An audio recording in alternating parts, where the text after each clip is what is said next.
Good morning, everyone. Welcome back. Excuse me, my voice is a little dry today. If it, excuse me, does that, I apologize. So welcome back. I want to start off with the survey from this last week. So thank you for those that participated in that survey. Again, it was very anonymous. All I saw were people's feedback. I don't know exactly who said what, but I do want to highlight some of the points that were made. So first, thank you. It was validating to know that some of the positive comments that I got back was in terms of me being engaged in the discussion and me getting involved in the class more. I do appreciate that. When I took over the class, I've heard other people just kind of say, hey, they can run themselves, just let them have their own discussions, and then you just kind of do a wrap up at the end of the week.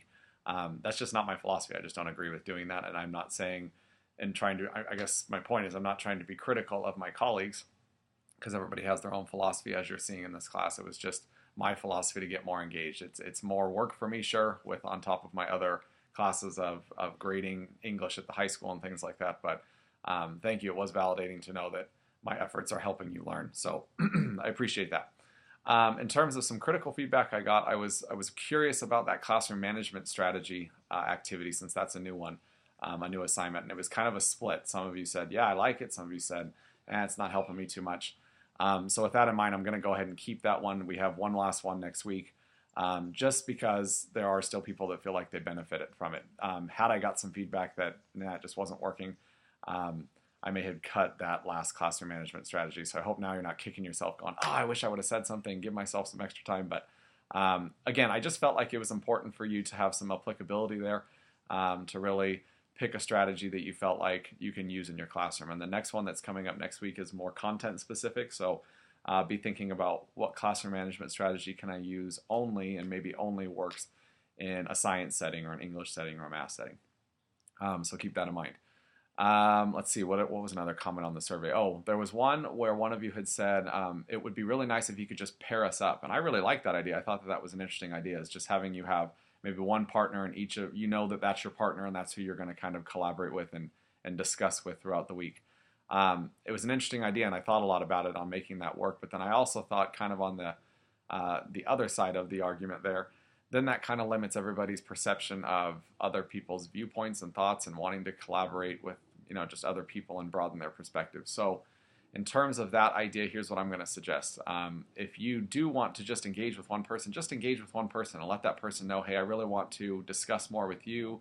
Please provide feedback to what I'm commenting on. I did that, I think, with Rebecca this week. I know we have a couple Rebeccas in the class, so I think it was Rebecca Parker that I had kind of given her that devil's advocate side to her thinking. She was very much Socratic, wanting to go that route, and I just kind of debated a little bit with her. Well, what about this side, and how are you going to consider this side? And just gave her something new to think about, and her response was excellent, because she stood her ground with her philosophy in terms of, this is what I feel like works for me. I'm not comfortable going a more democratic approach, and that's great. And that's the purpose of that assignment. So if you really truly want to engage with somebody more, just address your comments more to them, and to be honest with you, expect a response from them. If they're not responding, then obviously we're not in the true spirit of collaboration and discussion. We're more just in the spirit of, well, I did my 2 peer responses for the week, I'm done. So again, you're going to get more out of the class the more you get into it. So that was kind of my decision on that one. I hope that that's okay, because I thought that was an excellent thought. It is nice to have a collaborative discussion where you can really go at it more with one person, and that's what limits us somewhat on an online setting. But again, so I appreciate all those comments and all those all the feedback that I got, both positive and constructive, or sorry, I can't think today. Yes, constructive, in the terms that it'll help make the class better.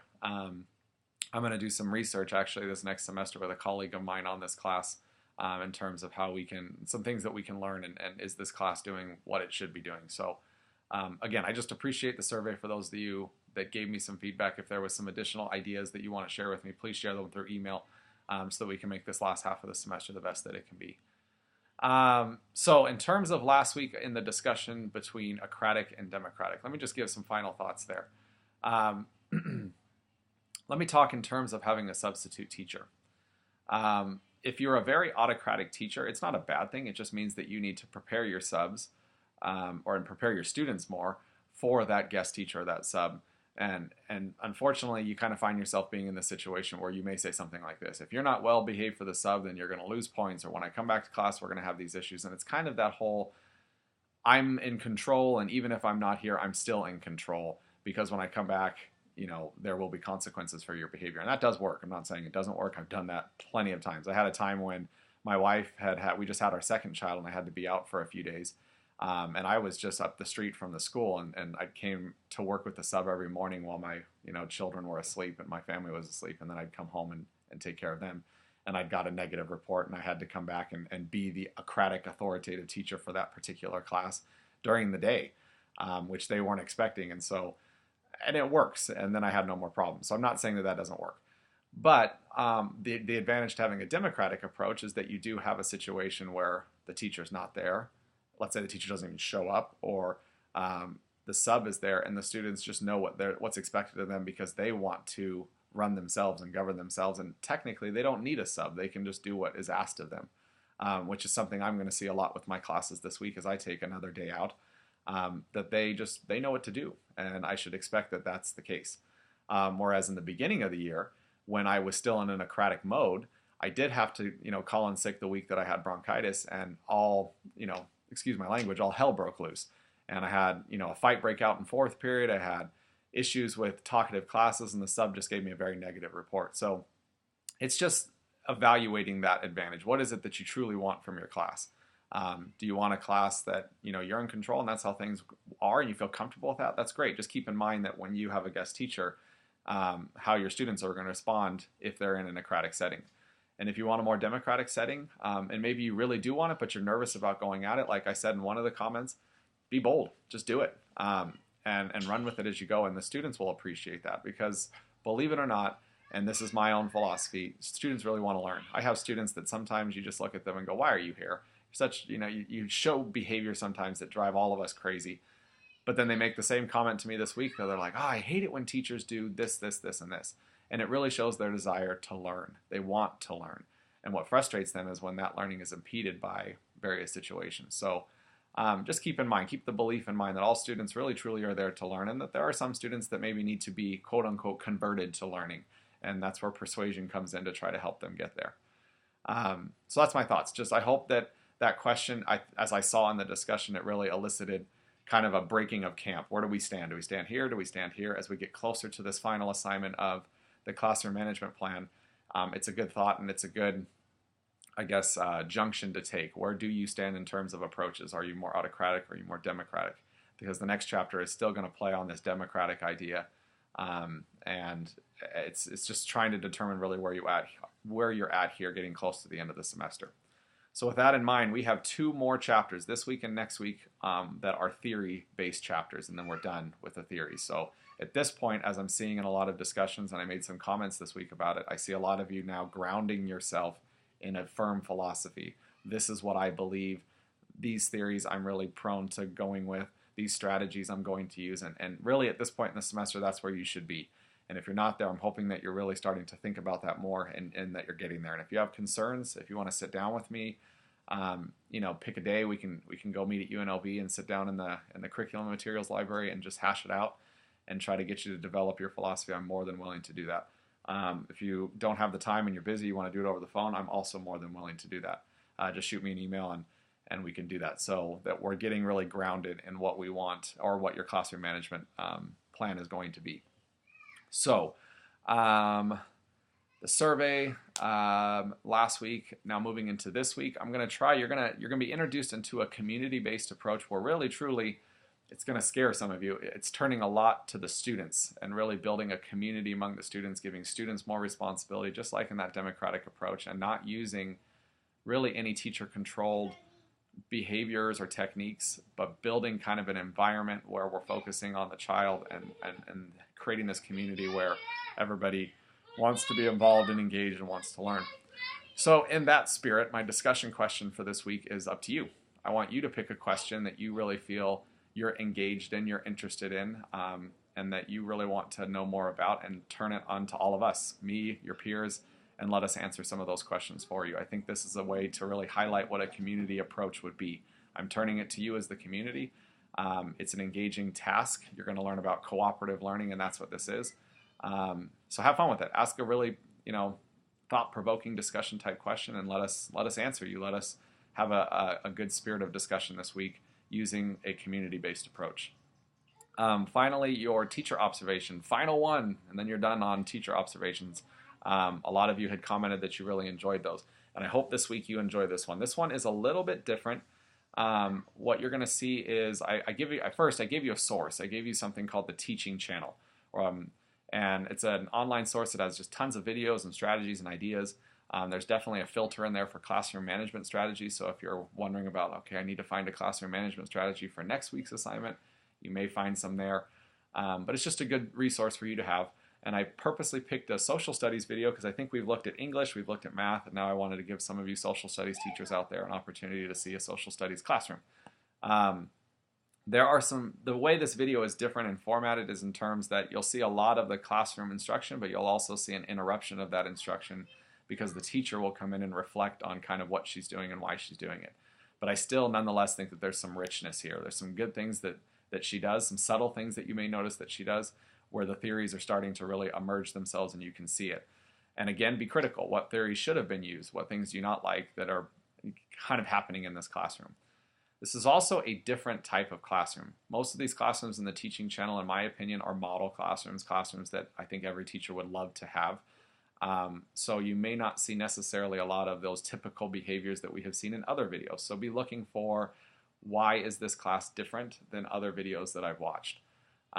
So again, I think this is a good observation. There's still value to this, but it just may be a little bit different than prior observations. So this is your final one. Let's see. Let me wrap up thoughts. One person had mentioned, this is another one that's coming to my mind on the survey, that you wish I would have put the classroom management activity, or assignment and teacher interview assignment and rubrics up sooner. And for that, I do apologize. That was just a matter of once the semester started rolling and starting school again, things just turned into a hurricane and went really fast. And I delayed on that one. So I apologize for not being sooner there. But I hope that you still have an opportunity to get that assignment done to the best that you feel like you can get it done. And I hope that didn't impede your learning too much. But if it did, again, I apologize. That was truly an error and a delay on my part. But those assignments are there, so be thinking about those. Be thinking about the teachers you want to be interviewing. I'm getting some emails about clarification on that, so I will talk about that briefly since that's coming up in about 2 weeks. I want you to pick a teacher other than your own. Please do not pick your mentor teacher. You have been exposed to your mentor teacher. You know your mentor's teacher's philosophies. I want you to expand your knowledge a little bit here and your perspective. So pick somebody at your school that you can interview, maybe the school that you're currently at for your practicum that is other than your mentor, to ask and interview and discuss their approaches. And it's invaluable. My practicum one, I had two teachers. I had a very strong classroom manager and a very weak classroom manager. That experience was invaluable for me to be able to compare and contrast the two differences and really solidify my own thinking. I will never forget that experience. So I want you to have that experience. So be looking for someone other than your mentor. Pick someone hopefully close to the same content. Well, it should be the same content, but also the same grade level that you're considering teaching in. So if you want to go into middle school, pick middle school. If you want to go to high school, pick high school, if feasible. I know that may not be as feasible as you would like, but just do your best there. I'm not going to take off points if you're at a middle school, but you're hoping to teach at a high school and the only person you can interview is a middle school teacher. Don't worry about that. But that would be the ideal, is to try to shoot for something like that. And then the classroom management plan, as always, it's just the culminating keystone of this entire class, is putting it all together. In terms of writing, the APA and the style, you'll see that in the rubric. The interview, I really want you to kind of synthesize themes from the interview, not necessarily just list the questions like question 1, question 2, and here was the answer, but more what were some big ideas that popped out of that interview. How do those ideas connect with the other theories? How do those ideas help shape your own thinking is kind of what I'm looking at for the written report of that teacher interview. And then the classroom management, same concept. You'll see it's broken up really nicely into sections, so I kind of organized it for you. But you want to be thinking about your own thinking, the experiences you've had, as well as connecting it to research and really how you're going to go about managing your classroom. So I think that is all I have for this week. again, I commend you. It's an honor to teach you. I really enjoy this class. I enjoy talking about classroom management and helping you develop your ideas. I'm seeing it in the conversation. I just hope, and the survey did solidify for that for me, but I really hope that this is becoming a beneficial class to you. It is my greatest desire. I want to make sure that you have an experience where you can walk away from this class feeling like, I feel comfortable, I feel confident. I have strong beliefs now that I've developed in this class, and I have the competency to go forward now and be a great classroom manager, excuse me. Because without it, everything else crumbles, as you have probably witnessed in classes. Without that base, without a strong classroom management, instruction doesn't happen. And so I want to be able to have you go into the field with that taken care of so that you can focus on the most important thing, which is helping students learn. So again, have a great week, and I will see you next week. Thanks.